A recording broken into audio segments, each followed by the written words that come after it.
සුබ දවසක් ඔයාලා හැමෝටම දැනුම මාවත ඔස්සේ channel එක තුලින් අද ඔයාලට අරගෙන ඇවිල්ලා තියෙනවා මිරිවැඩි සංගලක් සකසා ගන්නේ කොහොමද කියලත් වටාපත තව අනිකුත් පූජා භාණ්ඩ කොහොමද අපි හදාගන්නේ කියන එක එහෙනම් බලමු කොහොමද කියලා.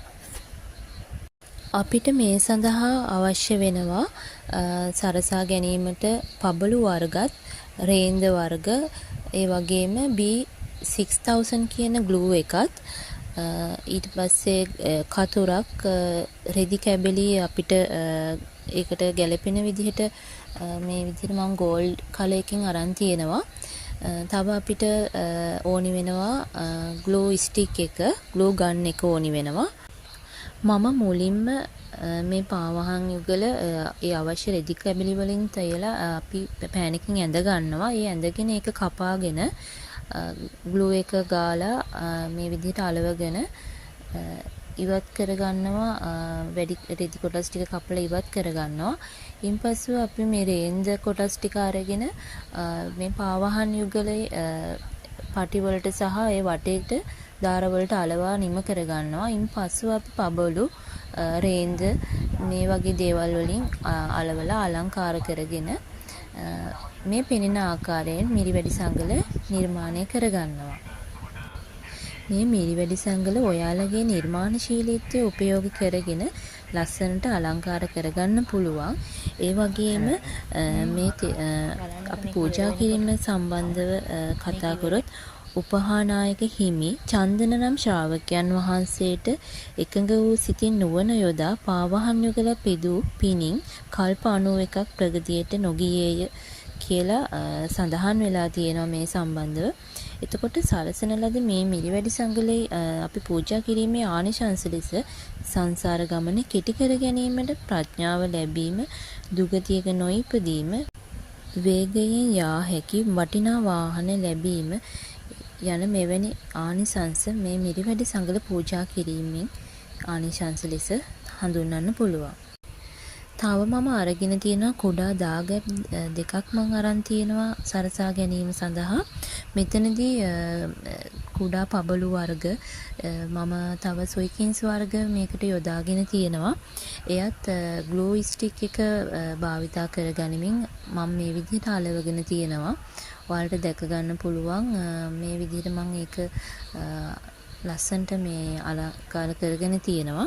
මෙතනදීත් ඔයාලගේ නිර්මාණශීලීත්වය භාවිතා කරගනිමින් ওই විදිහට අලව ගන්න පුළුවන්. එතකොට දාගැබ් හෙවත් මේ ස්තූප පූජාවේදී සාමාන්‍යයෙන් දාගැබ් හෙවත් ස්තූප ගොඩ නැගුණේ බුදුරජාණන් වහන්සේ සිහි කිරීම සඳහාය. බෞද්ධ ස්තූපයේ ආරම්භය ඈත අතීතයටම විහිදීගෙන තියෙනවා. මෙහිදී ස්තූප ගොඩනැගීම ආරම්භ වූයේ බුදුන් වහන්සේ ජීවමානම කාලයේදී. ඒ බව ලංකාවෙන් ලැබෙන තොරතුරු වලින්ද තහවුරු වෙලා තියෙනවා. මෙහිදී මෙම ස්තූපයන් ඝණ්ඨාකාර, ඝටාකාර, ධාන්‍යාකාර, බුබ්බුලාකාර, පద్මාකාර, ආම්ලාකාර ලෙස නම් කෙරිලා තියෙනවා. ඊළඟට මම වටාපත නිර්මාණය කර ගැනීමට අරගෙන තියෙනවා. මෙතනදී පබළු විවිධ පබළු අරගෙන අපිට ඒත් අර ග්ලූ එකෙන්ම අලවා ගැනීම සිදු කරගන්න පුළුවන්. මෙම වටාපත් තථාගතයන් වහන්සේ ප්‍රමුඛ මහා සංඝයා වහන්සේට දහදිය වළක්වා ගැනීම උදෙසා ශෝභන වූ පවන් අතු හෙවත් තල් අතුද පූජා කිරීමේ ආනිශංසයක් ලෙස හඳුන්වන්න පුළුවන්. මෙහි ආනිසංසයන් ලෙස සීතලෙන් හිරිහැරයන් නොවීම, උෂ්ණයෙන් පීඩා නොලැබීමත්, ශරීරයේ දාහය නැතිවීම කියන දේවල් සඳහන් වෙලා තියෙනවා. ඊළඟට මම පාත්‍ර නිර්මාණය කර ගැනීම සිදු කරනවා. මෙහිදී පබළු යොදාගෙන මම ග්ලූ ස්ටික් එකකින් අලවගෙන තියෙනවා. මෙය සම්පූර්ණයෙන්ම පාත්‍රය අලවා ගැනීමත් පුළුවන්. එහෙම නැතිනම් කොටස් වශයෙන් අලවා ගැනීමත් කරන්න පුළුවන්. මේ පාත්‍ර පිළිබඳ බුදුදහමේ සඳහන් වෙලා තියෙනවා. පාත්‍රදායක හිමි සිද්ධාර්ථ බුදු හිමිට පාත්‍රය පූජා කොට කල්ප 94ක් දුගතියකට නොගිය බව සඳහන් වෙනවා. උපද්‍රව නැත්තේක් වේ.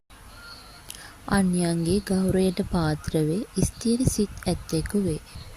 මේ ආකාරයෙන් මම රුවන්වැලි මහා සෑයට පූජා කිරීම සඳහා මිරිවැඩි සංගල වටාපත් චෛත්‍ය පූජාව සහ පාත්‍ර පූජාව ලෙස මම මේ දේවල් නිර්මාණය කරගත්තා. ඉතින් ඔයාලට මේ විදිහට ඔයාලගේ නිර්මාණශීලීත්වය භාවිතා කරගෙන තමන්ගේම අතින් මේවා පූජා භාණ්ඩ හදාගෙන රුවන්වැලි සෑය වන්දනා කරන අවස්ථාවට අරගෙන යන්න පුළුවන්.